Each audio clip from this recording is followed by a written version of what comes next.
Hello everyone.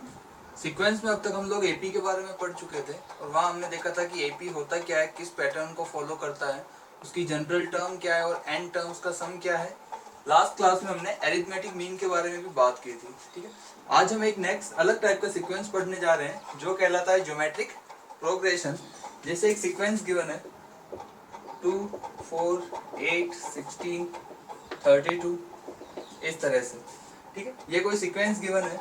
First term कितना है यहाँ पे 2, सेकेंड टर्म A2 कितना है 4, third term A3 8, fourth term A4 16, fifth term 32। ये A1 हो गया, ये A2 हो गया, ये A3, A4, ये A5। ठीक है, तो आज हम जिस टाइप का सीक्वेंस पढ़ने जा रहे हैं उसका पैटर्न क्या होता है। यहाँ पर अगर हम देखें तो A1 कितना है 2 है, A1 कितना है 2 है, A2 अपॉन A1 कितना है 4 अपॉन 2 कितना आ गया 2 हो गया। A3 अपॉन A2 कितना है 8 अपॉन 4 कितना आ गया 2। A4 upon A3 16 upon 8 2। A5 upon A4 32 upon 16 कितना हो गया 2। ठीक है, तो अगर इस सीक्वेंस में देखें हम ये किस पैटर्न को फॉलो कर रहा है कि नेक्स्ट टर्म और उसके जस्ट प्रीसीडिंग टर्म के बीच का रेशियो क्या है, हमेशा एक फिक्स नंबर है। A2 अपॉन A1 भी फिक्स नंबर आ रहा है, A3 अपॉन A2 वही fix number, A4 upon A3 ये भी कितना आ रहा है 2, A5 अपॉन A4 भी कितना आ रहा है 2। यानी सक्सीडिंग टर्म जो है वो प्रीसीडिंग टर्म का एक मल्टीपल है, इसको हम इस तरह से भी कह सकते हैं। जो सक्सीडिंग टर्म है, सेकेंड टर्म है वो फर्स्ट टर्म का क्या है डबल है, थर्ड टर्म क्या है सेकेंड टर्म का डबल है, फोर्थ टर्म क्या है थर्ड टर्म का डबल है। तो इस टाइप के जो सीक्वेंस है वो क्या कहलाते हैं जीपी कहलाते हैं, जिनमें टर्म्स का रेशियो जो होता है वो फिक्स होता है या फिर जो सक्सीडिंग टर्म होती है वो प्रीसीडिंग टर्म का एक मल्टीपल होती है। और अगर हम एग्जांपल लें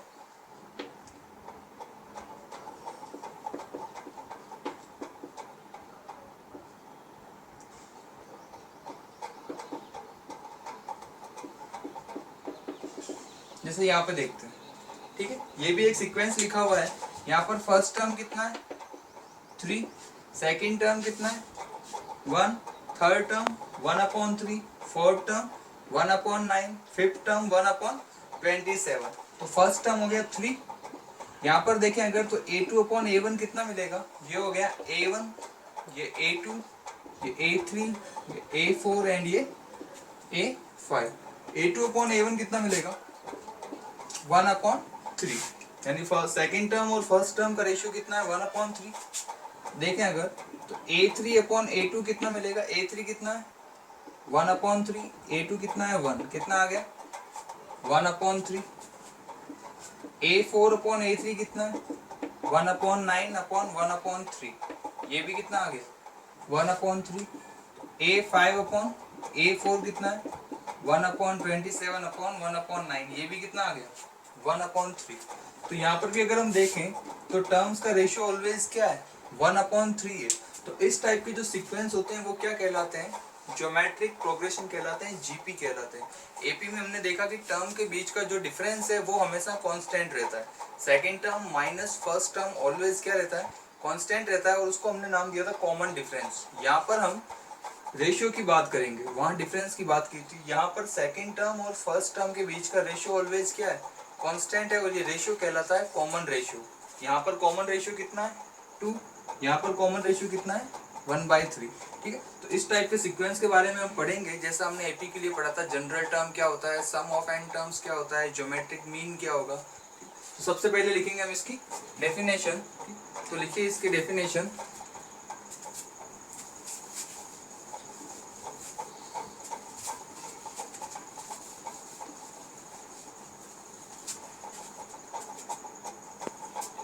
सबसे पहले लिख a sequence A1, A2, A3, AN and so on is called a geometric progression if first condition क्या है its each term is non zero her term क्या होनी चाहिए, नॉन जीरो, क्योंकि अगर कोई टर्म जीरो हो गई तो वो जो हमने देखा था रेशियो वो कहाँ पहुंच जाएगा, इनफाइनाइट पे। If it's each term is non zero and A K plus one upon A K equals to something R, R क्या है यहाँ पे कोई भी नंबर है, एंड के क्या होना चाहिए, greater than equal to. Basically जो हमें ध्यान रखना है वो ये ध्यान रखना है कि ए K plus one upon A के किसके इक्वल होना चाहिए, आर के।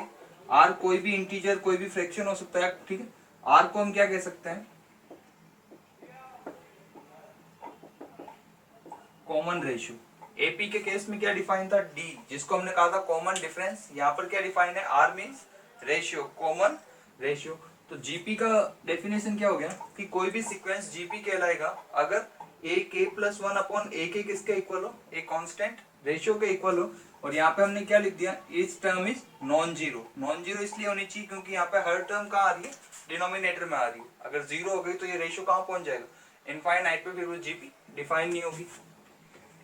तो ये हो गई जीपी की डेफिनेशन। अब हमने उसके वहां पर एपी के अंदर हमने क्या देखा था, एपी के अंदर अगर हम बात करें तो वेरिएबल्स की, एक वेरिएबल था ए फर्स्ट टर्म, एक था डी कॉमन डिफरेंस, एक था एन नंबर ऑफ टर्म्स, एक था S N sum of N terms. और वहां पर हमने इनके बीच में कुछ रिलेशन भी देखे थे, एक था general term A N. Same चीजें हम यहाँ कहाँ पढ़ने वाले हैं, जीपी के अंदर। यहाँ पर भी फर्स्ट टर्म हो जाएगी ए, कॉमन डिफरेंस की जगह क्या आ जाएगा, common ratio, number of terms, sum of N terms and general terms.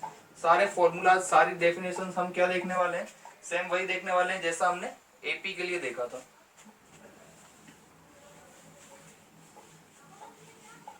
बस एक वेरिएबल चेंज होगा, डी की जगह क्या आ जाएगा, आर आ जाएगा। और वहां पर हम ए डॉट सब्ट्रैक्ट कर रहे थे, यहाँ क्या करेंगे, मल्टीप्लाई करेंगे। तो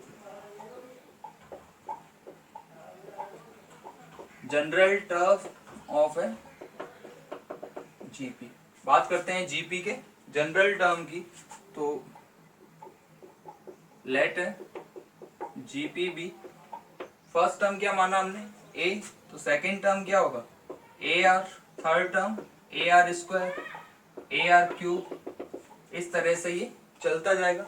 और ये कैसे हुआ, ए वन को हमने क्या मान लिया ए, तो A two upon A one क्या है R, that means A two upon A one क्या है आर। तो किससे मल्टीप्लाई होगा, आर से। A two is equal to A R. Same चीज A three upon A two क्या होगा, A three upon A two क्या है ए आर, किसके इक्वल होगा आर के।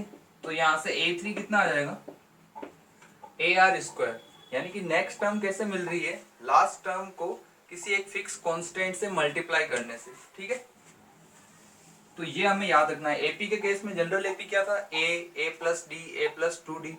जनरल जीपी क्या हो जाएगा, A R square, A R cube, ठीक है। तो यहाँ पर इसको सॉल्व करते हैं। फर्स्ट टर्म क्या हो गया ए, सेकेंड टर्म क्या है ए आर, थर्ड टर्म क्या हो गया A R square, fourth term A R cube. जिस तरह से ऑब्जर्वेशन में हमने एपी का nth जनरल टर्म निकाला था, वैसे ही जीपी का जनरल टर्म कैलकुलेट करना है। और इसी तरह से हमें फाइंड करना है कि ए एन क्या होगा, जीपी का कोई भी जनरल टर्म क्या होगा। तो अगर फर्स्ट टर्म की बात करें, ए वन क्या है ए, जिसको हम क्या लिख सकते हैं ए इंटू वन, यानी ए आर की पावर जीरो, ठीक। वन को क्या लिख दिया आर की power zero. Second term A R की power one, third term A R की पावर टू, ये ए आर की पावर थ्री, ठीक। तो यहाँ पर वन है तो यहाँ क्या आ रहा है जीरो, यहाँ पे टू है तो यहाँ पे क्या आ रहा है वन, यानी ये हो गया ए आर की power one minus one. Second term क्या होगी ए आर की power two minus one. Third term क्या होगा ए आर की power three minus one. Fourth term क्या होगा ए आर की पावर फोर माइनस वन। यानी हर टर्म में से आर की जो पावर है उसमें से माइनस वन करना है। तो यहां से ए एन क्या आ जाएगा ए आर की power N minus one, which is called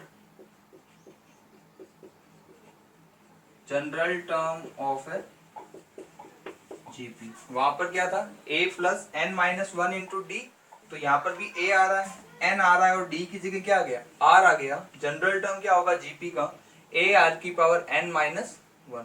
तो फॉर्मूला याद रखना है हमें ये, ए आर की पावर एन माइनस वन। ठीक है, इस पे एक एग्जांपल लेते हैं।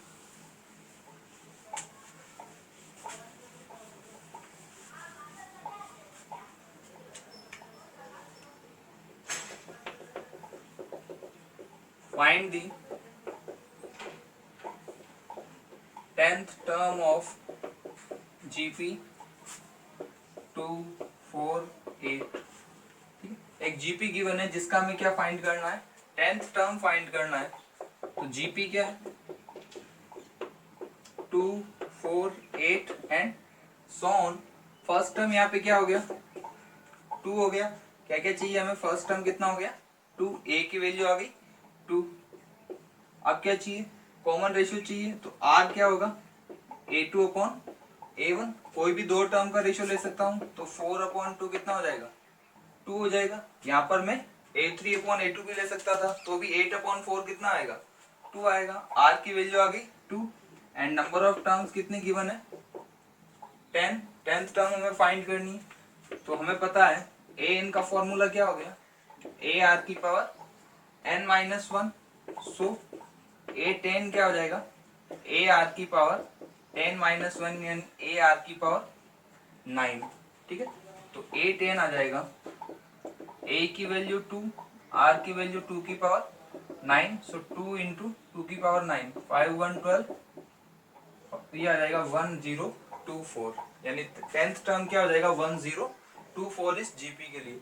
सॉल्व करने का तरीका वही है जैसा आईपी के लिए था, वहां पर भी हमारे पास ये 3-4 वेरिएबल्स थे, यहाँ पर भी हमारे पास 3-4 वेरिएबल्स हैं। ठीक है, तो आज हमने देखा किसी भी जीपी के जनरल टर्म का फॉर्मूला क्या होता है, कल हम देखेंगे किसी भी जीपी के एन टर्म्स का सम क्या होता है और वो सम कब डिफाइन होता है और कब डिफाइन नहीं होता है। वहां पर डी की वैल्यू क्या क्या हो सकती थी, 0 हो सकती थी, पॉजिटिव हो सकती थी और नेगेटिव हो सकती थी। यहाँ पर आर की वैल्यू क्या हो सकती है, पॉजिटिव और नेगेटिव।